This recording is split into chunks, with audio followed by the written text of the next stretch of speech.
नमस्कार दोस्तों, स्वागत है आपका अपने चैनल पेन पॉइंट रिएक्शन में। आज की वीडियो होने वाली है रूबिका लियाकत के ऊपर। अपनी दबंग पत्रकारिता के लिए जानी जाने वाली रूबिका लियाकत किसी परिचय की मोहताज नहीं है। उनके कई वीडियो सोशल मीडिया पर वायरल होते रहते हैं। वो जिस अंदाज में अपनी डिबेट में प्रवक्ताओं को धो देती हैं, अपने तर्कों से, अपने बेबाक अंदाज से वो जिस तरह से उन्हें शांत कर देती हैं, वो देखने लायक होता है। तो चलिए, आज की वीडियो इसी पर आधारित है। आपसे अनुरोध है कि वीडियो को पूरा एंजॉय करिएगा। वीडियो बहुत ही इंफॉर्मेटिव और इंटरेस्टिंग होने वाली है। चलिए आज की वीडियो शुरू करते हैं। अय्यर का मोदी विरोध आप सब जानते ही हैं। पाकिस्तान प्रेम तो आपने देख लिया है। मैं फिर कह रही हूँ कि यहाँ पर पाकिस्तानियों से प्रेम तो आप जाहिर कर रहे हैं, लेकिन हिंदुस्तानी जो झेलता रहा है, और ऐसा नहीं है कि दोस्ती का हाथ हमने नहीं बढ़ाया है। अटल बिहारी वाजपेयी गए थे पाकिस्तान मुशर्रफ के साथ, और फिर क्या हुआ था? करगिल का छुरा भोंका गया था। और ये एक बार नहीं, ये जख्म हर बार हिंदुस्तानियों ने झेले। ये वही पाकिस्तान है जहां पर हाफिज सईद जो है जमाई की तरह रह रहा है, और इनको लगता है अय्यर साहब को कि पाकिस्तानियों के साथ हिंदुस्तानी बैर करते हैं। विदेश मंत्री, विदेश मंत्रालय, एंटायर वो जो पीएमओ है, इंदिरा गांधी के वक्त का जिक्र कर रहे हैं। वो सलूक जानबूझकर करते हैं, कुछ ना कुछ, किसी ना किसी तरीके से। I think Pakistan deserves it. Sanatan की बात सिर्फ देश में ही नहीं हो रही है, पूरी दुनिया में हो रही है। फिर चाहे वो ब्रिटेन हो कि अमेरिका हो, हर तरफ से खुद को सनातनी और हिंदू कहा जा रहा है। व्हाइट हाउस में पिछली बार दिवाली बनाई गई थी। ब्रिटेन में तो खुद पीएम ऋषि सुनक ने राम कथा सुनी, और सिर्फ सुनी नहीं, बल्कि ये बताया, I am not here as a PM, I am here as a Hindu. Bapu, जय Shri Ram. It is truly an honor and a pleasure to be here today at Morari Bapu's Ram Katha, the University of Cambridge.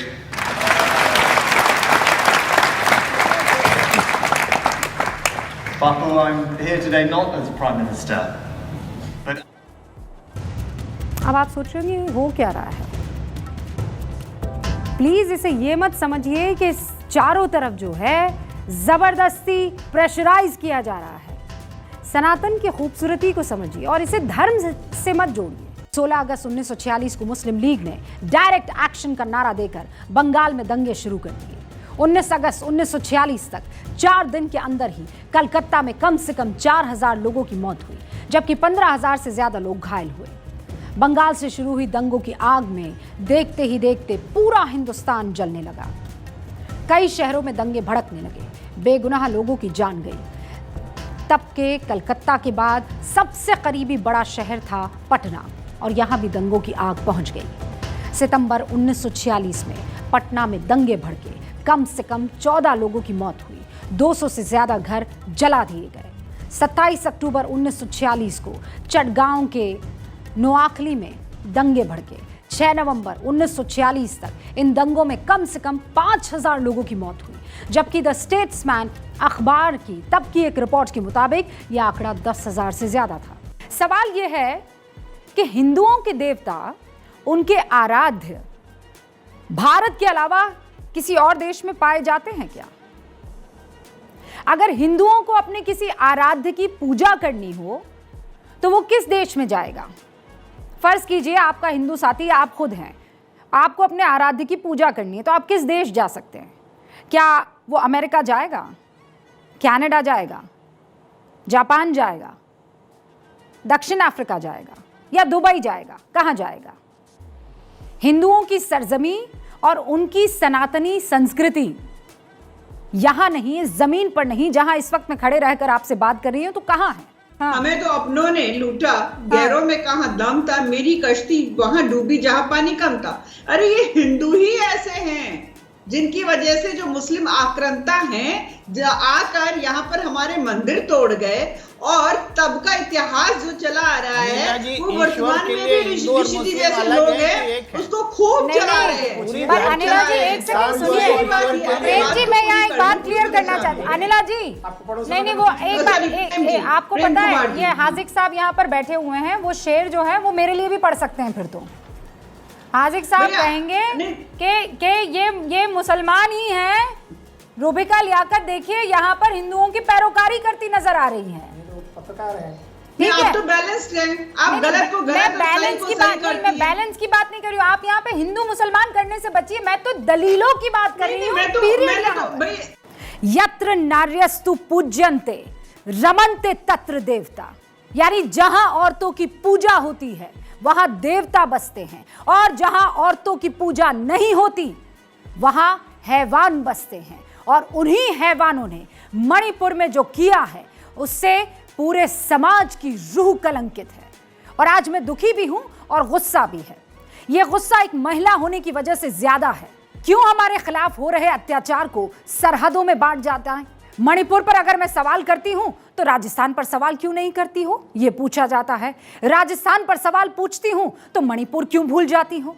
और अगर दोनों पर सवाल पूछती हूं तो कहते हैं बैलेंस क्यों कर रही हो? चाहे बीजेपी शासित राज्य हो, कांग्रेस शासित राज्य हो या ममता बनर्जी का राज्य हो, फैक्टर बहुत कॉमन है और एक ही कॉमन फैक्टर है, महिलाओं के खिलाफ अत्याचार। अभी ये सज्जन कह रहे थे कि तानाशाह है। अरे भैया, 352 जिसकी लोकसभा में सीट और खुद की बीजेपी की 303 सीटों चुनाव में जीत के आए और तानाशाह कहते होगे? मतलब ये लोकतंत्र का मजाक उड़ा रहे हैं खुद ही। एक तरफ दवाई देते हैं, एक तरफ मजाक उड़ा रहे हैं। दूसरा, इन्होंने कहा कि प्रधानमंत्री जी झूठ बोलते हैं, भ्रष्टाचार पे लड़ाई जारी रहेगी। इसमें क्या झूठ है बताइए मुझे? अजीत पवार चोर है कि नहीं? मतलब अगर जनता का पैसा लूटोगे, कोई हो, चाहे ABCD कोई हो, तो उसके खिलाफ इन्वेस्टिगेशन एजेंसियां काम करेंगी। मतलब उसमें क्या, ये तो सब कानूनी प्रावधान है, संविधान का हिस्सा है। अच्छा। तो उससे बचने के लिए दूसरी बात ये क्या कहते हैं कि CBI और ED का बड़ा मिसयूज हो रहा है जी। हाँ। विंडिक्टिव है। 18 पार्टियां सुप्रीम कोर्ट चली गई इसी ग्राउंड पे कि जी इन्वेस्टिगेशन करके हमको फंसा देते हैं हमारे घर पे बैठ के। आज सवाल राहुल गांधी से भी करना जरूरी है, इसलिए राहुल जी क्योंकि आप देश में मोहब्बत की दुकान खोलने का दावा और वादा कर चुके हैं। ये उदयनिधि स्टालिन, प्रियांक खड़गे और जी परमेश्वर सनातन को लेकर लगातार अनाप शनाप बोल रहे हैं। आप इन लोगों को मोहब्बत का पाठ क्यों नहीं पढ़ा रहे हैं सनातन को लेकर? जिस धर्म में आपकी भी आस्था है, उस पार्टी के 2 बड़े नेता सनातन को कोस रहे हैं, नफरत परोस रहे हैं और मोहब्बत की दुकान का शटर डाउन है। ये कैसे मुमकिन है? दिलचस्प ये है कि ये तीनों, उदयनिधि स्टालिन, प्रियांक खड़गे, जी परमेश्वर, जिस सनातन को ये कोस रहे हैं ना, उनकी खुद की पहचान उसी सनातन से है। नाम, पहचान क्या है? नाम ही है ना। वो नाम भी सनातन से उधार लिया हुआ है इन लोगों ने। क्या UCC आने के बाद आपकी नमाज पर पाबंदी हो जाएगी? कलमा नहीं पढ़ पाएंगे, ला इलाहा इल्लल्लाह मोहम्मद रसूलुल्लाह नहीं कह पाएंगे, रोज़ा नहीं रख पाएंगे, ज़कात नहीं दे पाएंगे, हज पर नहीं जा पाएंगे। इस्लाम की बुनियाद इन्हीं 5 अरकान पर है ना। तो UCC आ जाने से ये बंद हो जाएंगे। इन 5 का UCC से कोई वास्ता नहीं है। लिख लीजिए कि UCC सिर्फ 1 से ज्यादा विवाह, पुश्तैनी जायदाद का हक, 3 तलाक, बच्चे को गोद लेना या फिर वलीए अहद यानी वारिस, इन्हीं मामलों को प्रभावित करेगा। देश के सभी लोगों के लिए एक कानून का मतलब तो यह है ना कि सब एक ही कानून को मानेंगे। तो दोस्तों, वीडियो आपने देखी, उम्मीद करते हैं ये आपको पसंद आई होगी। रूबिका लियाकत के विषय में आपके क्या विचार हैं, क्या कमेंट हैं, कमेंट बॉक्स में कमेंट करके जरूर बताइएगा। जो लोग चैनल पर नए हैं, चैनल पर पहली बार आए हैं, वो चैनल को सब्सक्राइब करना ना भूलें, जिससे ऐसे ही लेटेस्ट डिबेट वीडियो आप तक लगातार पहुंचती रहे। तो जल्दी ही मिलते हैं किसी और वीडियो में। तब तक के लिए आप स्वस्थ रहिए, सुरक्षित रहिए। नमस्कार, जय हिंद, जय श्री राम।